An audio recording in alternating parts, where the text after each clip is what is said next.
Hello everybody, welcome back to Vine Street Storytime. Today we are going to be reading Respect, Aretha Franklin, the Queen of Soul. This is written by Carol Boston Weatherford, art by Frank Morrison.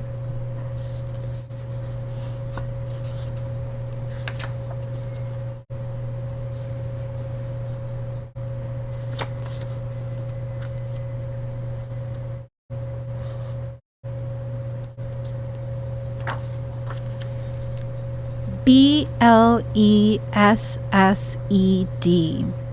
Cradled by the church, rocked by an ebony sea, Aretha says a little prayer each night on bended knee. Detroit. The Franklins moved north from Memphis, Tennessee. They put down roots and rise like a mighty tree.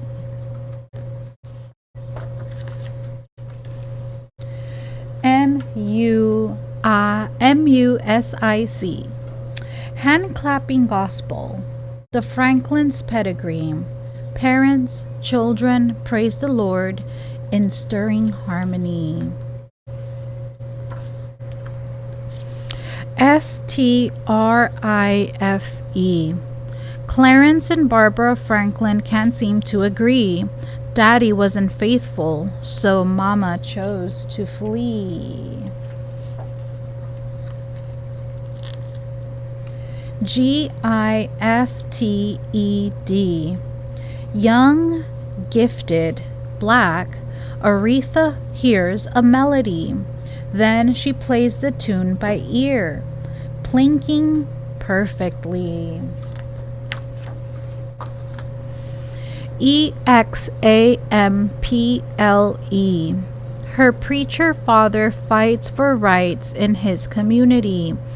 Other leaders visit to voice a common plea. Talent. Young Aretha's solos soar with artistry. Her wise father senses his daughter's destiny. Debut. 14, recording live, and nervous as can be, she cuts a gospel album, gives God the victory. Voice. Aretha's voice resounds with color and clarity, spanning 3+ octaves. The maestros all agree. Groove. Aretha finds her groove when she's rockin' R&B. No woman of her time has more chart toppers than she. Right. For the civil rights movement for racial equality, Aretha raises funds and gives concerts for free.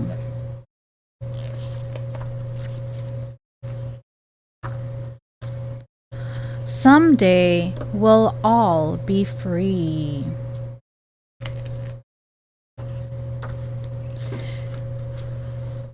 Great.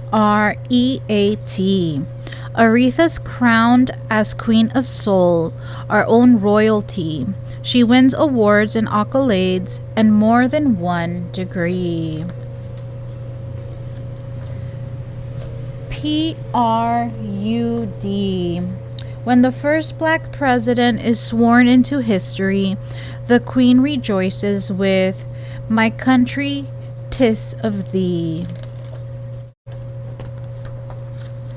Sweet land of liberty.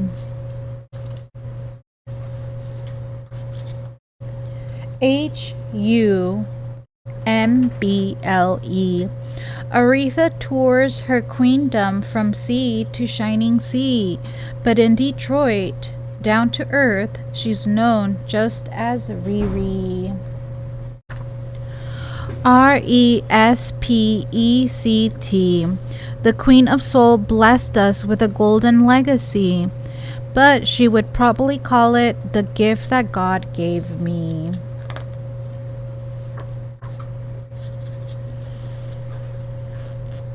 Author's note: Aretha Franklin, 1942 to 2018, was a singer, songwriter, pianist, and civil rights activist.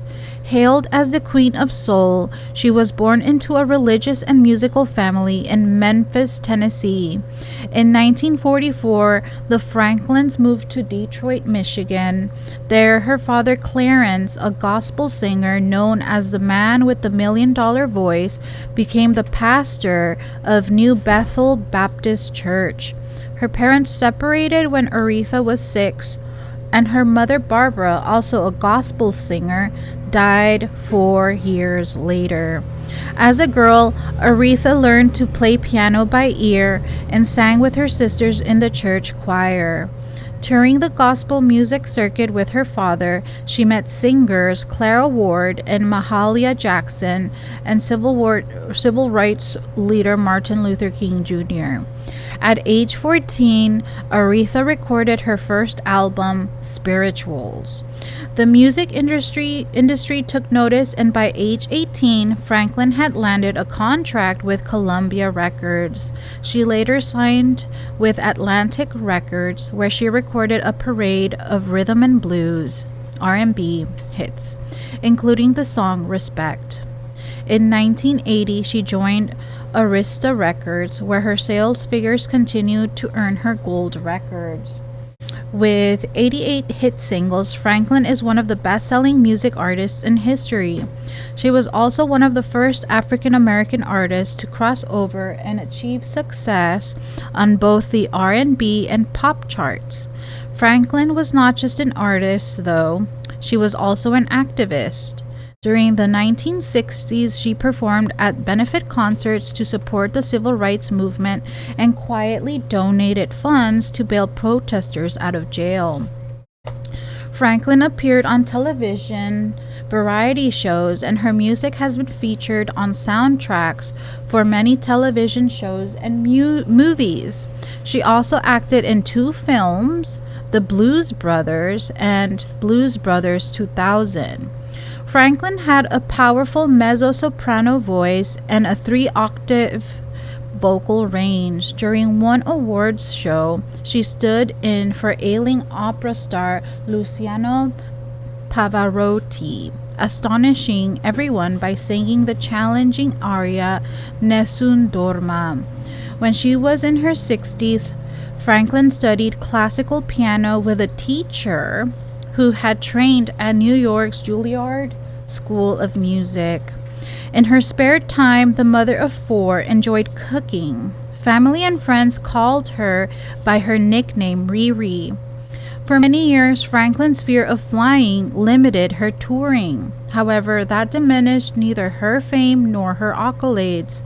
She sang during inauguration festivities for President Carter and Obama, and Franklin scored numerous firsts, including becoming the first female inductee into the Rock and Roll Hall of Fame.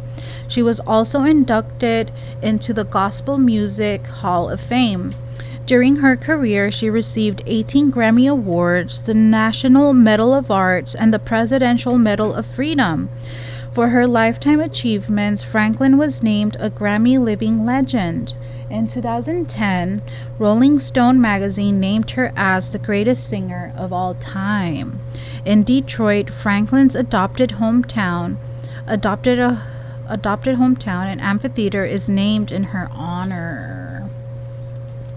And here we have chart toppers, Aretha Franklin's biggest hits, and number 1 is Respect. I hope you enjoyed this story, and I hope you've been having a nice February Black History Month. Next month is Women's History Month, so stay tuned for Women's History Storytime.